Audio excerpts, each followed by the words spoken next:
Modern feminism is the equivalent of a laboratory experiment gone wrong. The pill was supposed to give women reproductive freedom and upward mobility. Without the burden of pregnancy, they could have a career and advance in the ranks of professional leadership. But what has the pill actually delivered? A broad range of negative side effects, from blood clotting to increased blood pressure to breast cancer. Abortion is supposedly the next great victory, the backup to birth control. Yet, while the procedure may be relatively quick, the long-term effects are chilling. Legal abortion has harmed women, socially, medically, psychologically, and culturally. Women suffer infection, hemorrhaging, nervous disorders, depression, and even suicide. It would seem the biggest beneficiaries of these modern-day feminist beliefs are actually predatory and irresponsible men.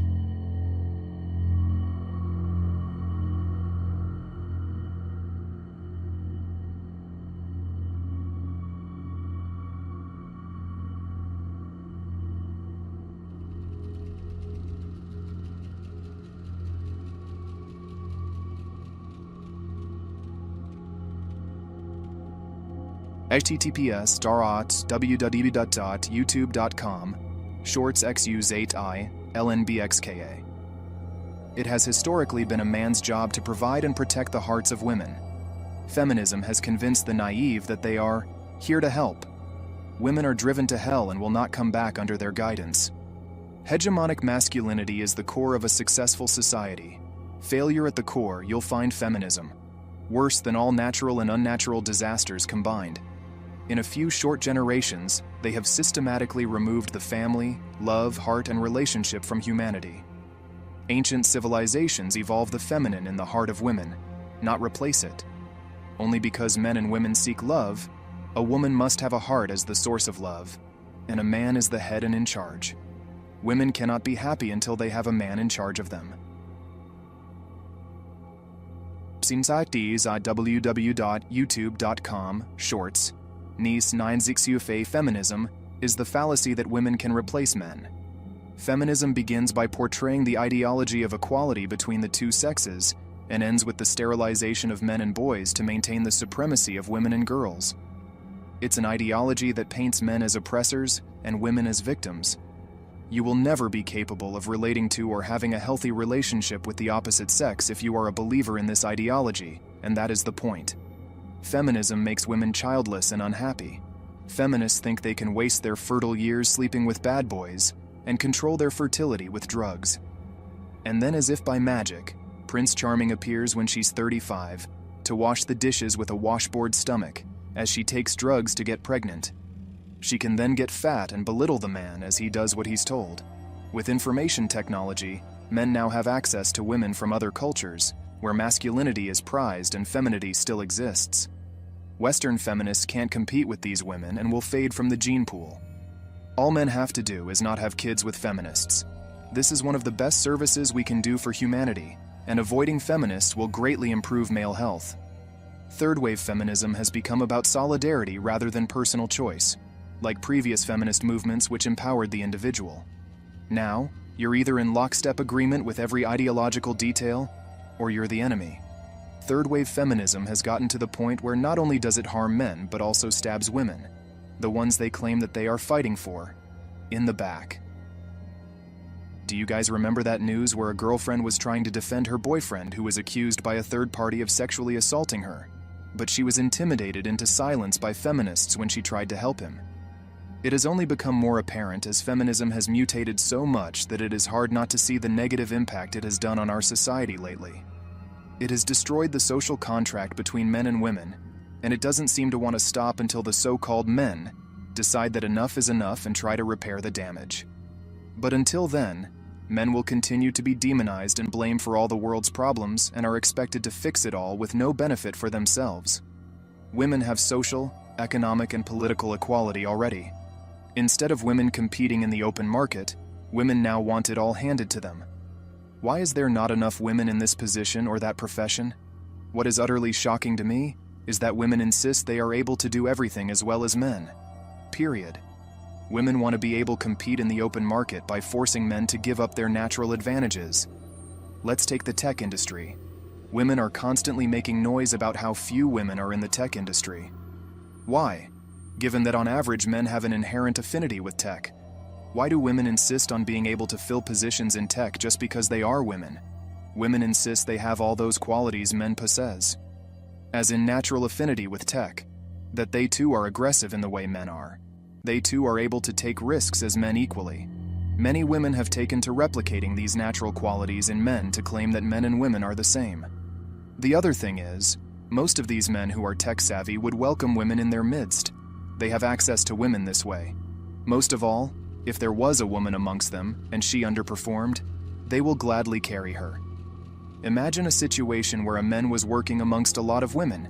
These women will not carry that man but pour scorn and ridicule him.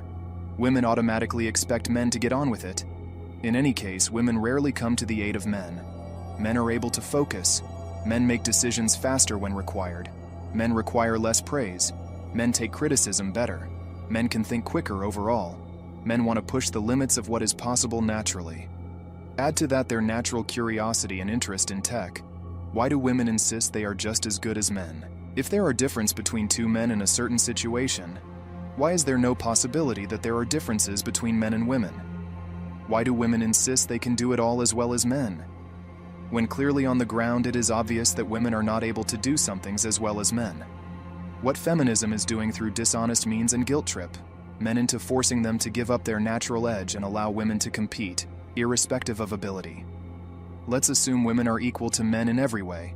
Why do they need to have this quota system? Why don't individual women compete for these jobs on merit and of course individual ambition?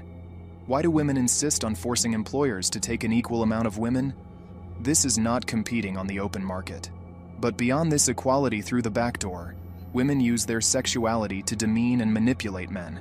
Women proceed with the accusatory finger pointing at men that their sexuality is being violated at every opportunity. This is their first line of defense and attack. They want to push men aside, deprive men of the opportunity to work for a living doing something they are naturally good at. Men have to sacrifice their sanity and livelihood and of course self-respect, just to allow women to play at being men. This is not equality but fascism. It is high time women stop demanding to fill the quota. It is unfair and damaging men. I have no issue women doing whatever they like, but to demand to fill positions just because they are women irrespective of ability and of course interest is just stupid. The entire basis for the patriarchy was to protect women, not to oppress them. Women had almost no responsibility for the protection and of course the provision. To keep women safe, some of the side effects were restrictive to women. But it was not a systematic conspiracy by men to exclude women. It is not just the suffering men endured throughout human history simply due to class divisions. Men were the wall between the dangers of the world and women. Women keep saying that men hold women back. Funny how Cleopatra could be the Queen of Egypt, even though her claim to fame is having fucked Caesar and Mark Antony, and of course had her sister killed. Funny also how women behave just as brutally as men do when given power. Feminism totally ignores how human societies have evolved throughout human history, how and why they can claim and demand equality now. Men have been violent, men have been destructive, men have been utterly vile. But at the same time, men have also created a world as safe and easy as it is today so that women can even imagine the idea of playing equal. The assumption that women could and would have created a better world had they had equality until now is a joke. Just about every human community lived in a tribe with constant feuds and wars. It could not have been any other way. In that seriously frightening state of life, women were utterly useless. Men died to protect women always. How on earth do women have the nasty state of mind to blame men as they do for everything? Without men having made the world as it is today, humanity would either be extinct or still be living in caves. Oppression is used to gaslight. If you take a step back and look objectively, you'll see that men take the responsibility to keep women out of their egos. The opposite of feminism. Seriously, they are raped today by feminists stealing their hearts for their own power trip. Once you remove the heart of a woman, her core value, what do you have? A loveless human attaining resources much like capitalism, from one man to the next, and one country to the other. Thanks for watching The Circle of Kings. As always, we're looking forward to your support, so please hit the like button, share this video with your friends, and subscribe to the channel to stay updated with everything all kings like yourself need to know.